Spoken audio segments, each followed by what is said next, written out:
In 1999, as we prepared to enter the 21st century, A&E Biography produced a program celebrating the 100 most influential people of the last millennium. Among all the world's scientific, literary, intellectual, and artistic greats, Martin Luther ranked number 3.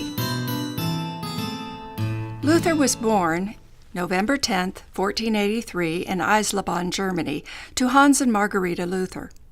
According to biographers, his family was firmly peasant in outlook, devout but also coarse and at times credulous. Luther's first spiritual crisis took place while he was a student at Erfurt University.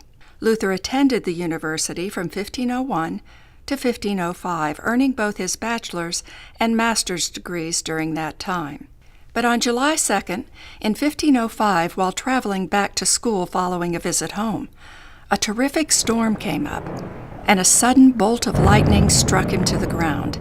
Luther writes that at that moment he saw all the leering woodland fiends spring from their lairs, and fearing they would seize him by the hair and drag him into hell, he cried out, "Saint Anne, help me! I will become a monk."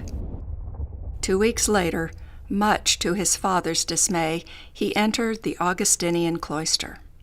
According to Luther, his first year at the monastery was all peace, but soon thereafter he began to be plagued with bouts of depression and fear of damnation. To this depression was added his disillusionment in the Catholic Church. In 1510, Luther was sent to Rome on business for his order. At that time, Rome was considered by many to be the eternal city, the haven where weary souls could find spiritual help. Luther made the trip, fully intending to reap what he believed would be enormous spiritual encouragement. The reality was far different. He writes that the abysmal ignorance, frivolity, and levity of the Italian priests stupefied him. He completed his business and returned to Erfurt, even more troubled in spirit.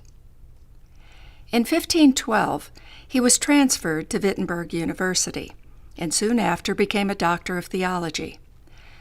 A year later, his personal struggle intensified when he began a series of lectures on the Psalms, Romans, and Galatians.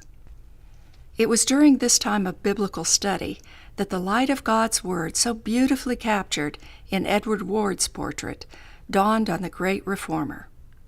From that moment, Luther sought to draw others to this light, but as church history records, it was to be a difficult journey. From the posting of his 95 Theses in 1517 until his death in 1546, Luther would be at the forefront of the Reformation battle. But in the midst of all the debates and excoriations, he kept his faith, his courage, and even his humor. His verdict of his battles during 1531 well illustrate this penchant for combining great faith and ironic jest. Should my enemies, by their tearing, biting, and devouring, help me to put off this sinful carcass, and should the Lord not wish this time to deliver me as he has so often done before, then may he be praised and thanked. I have lived long enough. Not until I am gone will they feel Luther's full weight.